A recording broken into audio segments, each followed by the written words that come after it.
Olá, cervejeiros, sommeliers e aficionados por cerveja. Bem-vindos a mais um episódio do Beer School.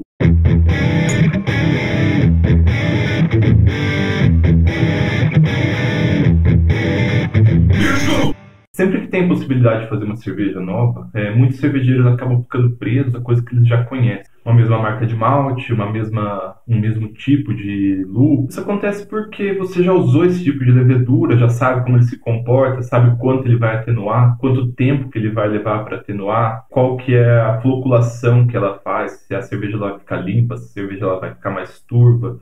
E você já se acostumou com isso. Há alguns anos atrás, quando eu estava começando a fazer cerveja, eu parei de usar os kits prontos e eu tive a oportunidade de comprar as primeiras leveduras, que eu sabia que levedura que era e algumas características que ela fazia. Eu comprei uma levedura Saison da marca L'Allemand. Não me pergunte por que eu comprei essa levedura, eu não tenho nem ideia. Mas o fato é que eu usei essa levedura por quase um ano. Eu me acostumei com ela, eu gostei das características dela. Ela levava uma eternidade para flocular, puxava um sabor um pouco acético. Mas mesmo assim eu gostava dela, eu usava para fazer quase todas as cervejas que eu fazia, mesmo sem ter um sentido para isso. Depois, tendo um pouco mais de conhecimento sobre o que a levedura realmente fazia, os sabores que ela sintetizava, as propriedades que ela poderia adicionar à cerveja, aí eu comecei a estudar e utilizar outras leveduras.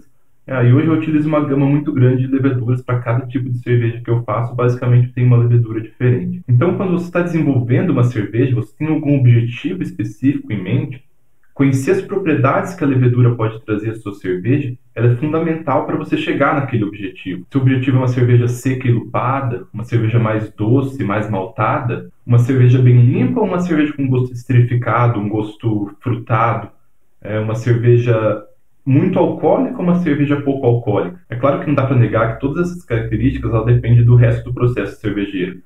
Você pode aumentar a característica de malte durante o processo quente, você pode aumentar a característica de lúpulo no processo quente. Obviamente, na verdade, você faz mais isso no processo quente do que no processo frio.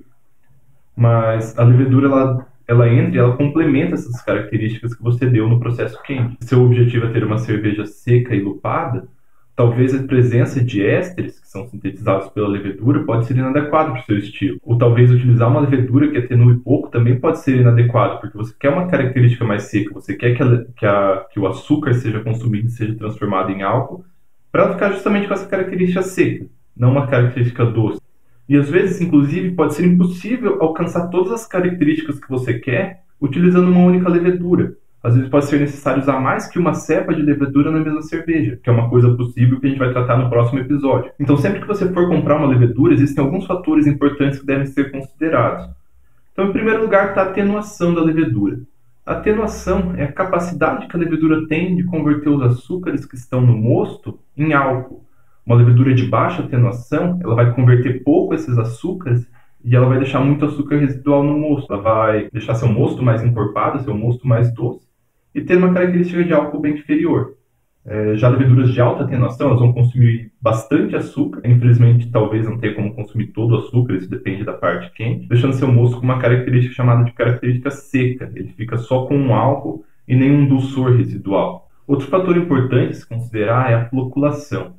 Floculação é a capacidade que a levedura tem de se aglutinar, formando núcleos maiores que futuramente eles vão decantar e atingir o fundo da cerveja, que forma aquela lama cervejeira que fica no fermentador. Leveduras de alta floculação, elas saem do meio prematuramente, elas decantam muito rápido, elas vão para baixo da cerveja muito rápido. E como elas vão para baixo da cerveja, elas param de trabalhar, elas não trabalham como elas trabalhariam se elas estivessem no meio do mosto cervejeiro.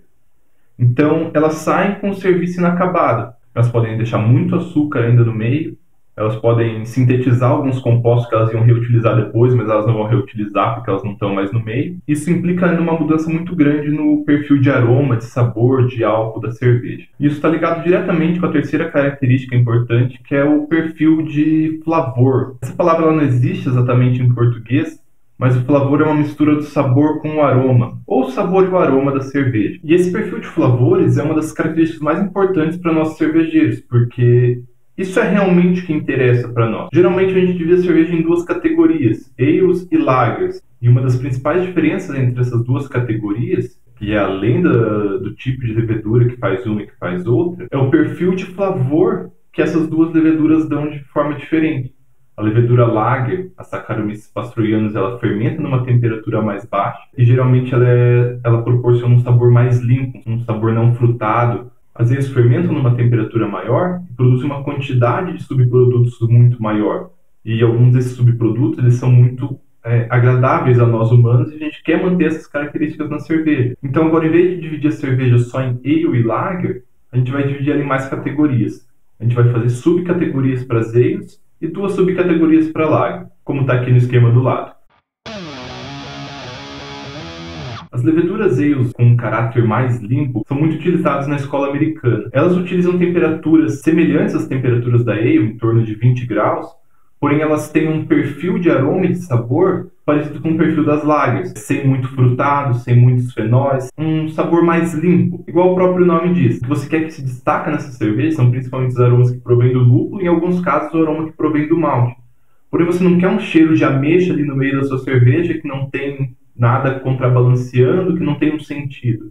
Como a escola americana tem uma pegada de lúpulo muito forte, dos lúpulos cítricos, do dry hopping, então usar uma levedura frutada acaba não sendo interessante por falta de harmonização e por falta mesmo de sentido. Porque não é exatamente isso que você não quer o sabor frutado.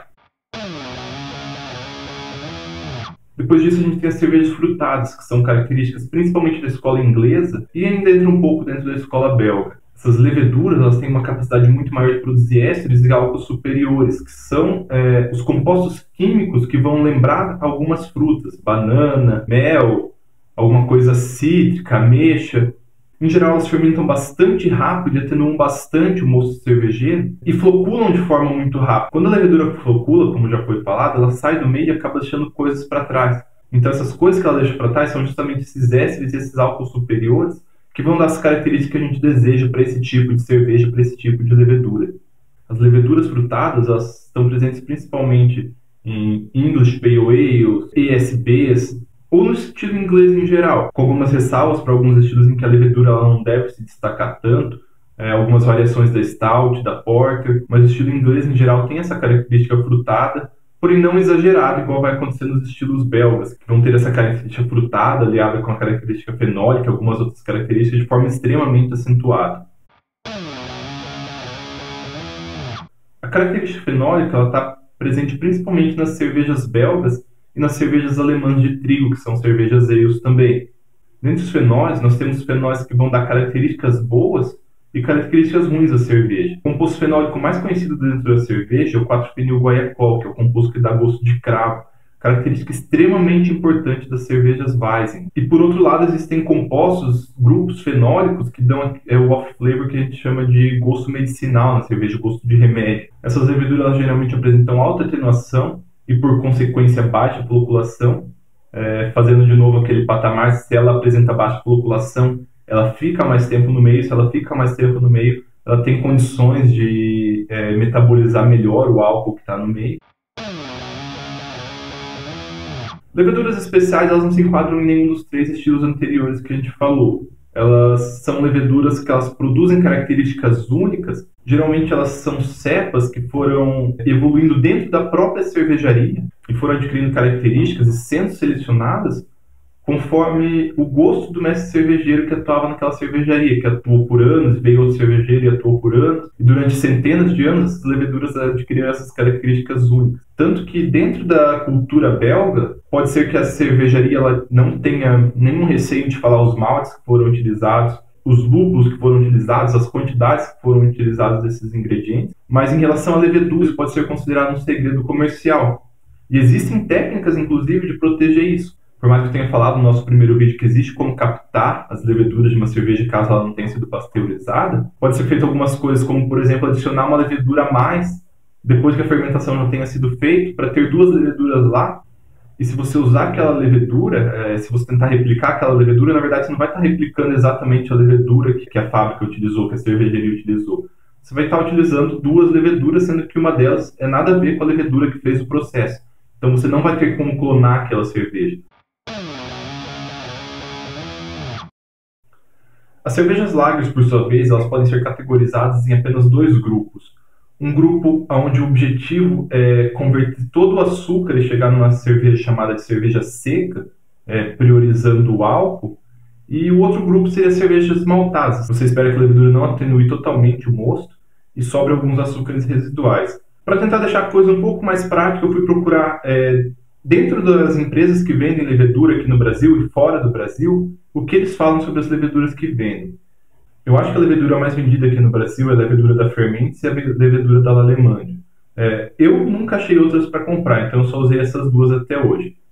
Dentro da Lallemand, eu não achei nada específico falando sobre as características da levedura. Já no site da Fermentes, a gente consegue algo um pouco mais detalhado, mas ainda assim muito superficial. Então, eu vou colocar aqui todas as características que eles disponibilizam no site que a gente pode tentar usar a favor do projeto da nossa cerveja. Então, para chegar nesses valores, a Fermentes ou qualquer outro laboratório partiu de uma condição padrão. Um mosto com tal gravidade, fermentado por tanto tempo, em tal temperatura, com tais açúcares fermentáveis.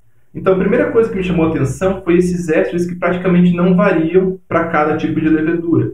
Todos em torno de 37 ppm de éster, com exceção exclusivamente da levedura WE06, que é uma levedura para cerveja de trigo alemã, para Weizen, que naturalmente tem uma quantidade um pouco maior de éster, um pouco maior de fenol e um pouco maior de álcoois superiores. Já se a gente analisar os álcoois superiores, aqui sim tem uma variação considerável entre as leveduras ales, as leveduras lagers e as leveduras ales especiais, sendo que a levedura Ale S04 é a que apresenta maior quantidade de álcoois superiores. Então daí vem uma característica mais frutada, que é aquilo que a gente falou no começo sobre as cervejas inglesas. Então a S04 ela é direcionada bastante para as cervejas inglesas.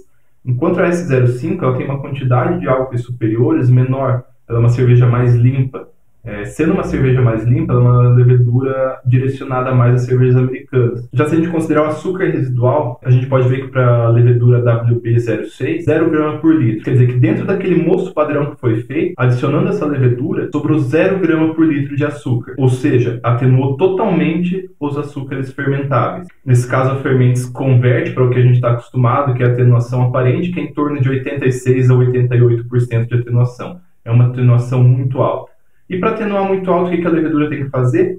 Ficar muito tempo dentro do meio. Então, em contrapartida, a floculação ela é muito baixa. A levedura ela fica em suspensão, que é também uma característica das cervejas Weizen. Agora, um fato que me chamou muito a atenção foram essas duas leveduras lagers terem uma quantidade tão grande de ésteres, comparada com todas as outras leveduras ale.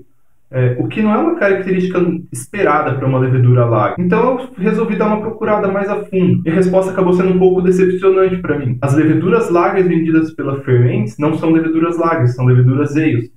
Pode pegar o datasheet, eu vou colocar aqui em cima. As leveduras lagers são Saccharomyces cerevisiae, não Saccharomyces pastorianus. Na verdade, são Saccharomyces cerevisiae que agem como levedura lager por terem sido colocadas em condições de levedura lager. Mas mesmo assim, ela tem características que não são exatamente desejáveis de leveduras lagers, que são essa esterificação um pouco mais alta, essa quantidade de éster, de fruta um pouco mais alta. Para investigar um pouco sobre isso, fui ver o que as outras produtoras de levedura fazem. Eu olhei a Lallemand e olhei a White Labs. As leveduras lagers delas realmente estão declaradas como Saccharomyces calbergenes ou Saccharomyces pastorianus, que é o que a gente chama de levedura lager. Então, eu não sei exatamente até que ponto isso daí tem influência, porque é de certa forma possível fazer cerveja com características lagers mesmo usando uma levedura ale. As outras empresas que fazem levedura, elas também fornecem leveduras ales que podem ser usadas como levedura lager. O fermento Nordgren da Lallemand também, se você olhar a descrição dele, ele fala: se fermentar a temperaturas mais baixas, a cerveja tem características de cervejas lagers. Porém, isso pode afetar o pitching rate, que é a quantidade de levedura que é colocada na cerveja. Porque você diminui a temperatura, a levedura ela não tem tanta atividade, então você tem que colocar mais levedura. Então é isso, pessoal, por hoje é só. Tentei mais uma vez fazer um vídeo mais curto, a vez passada foi só uma ilusão. Vamos ver quanto esse vídeo vai ficar. Se você gostou do vídeo, por favor, clica aqui em gostei, se inscreva no canal, compartilhe o vídeo. E se você tiver dúvidas, questionamentos ou querer sugerir algum tema para os próximos vídeos, por favor, deixe nos comentários. Até terça-feira que vem.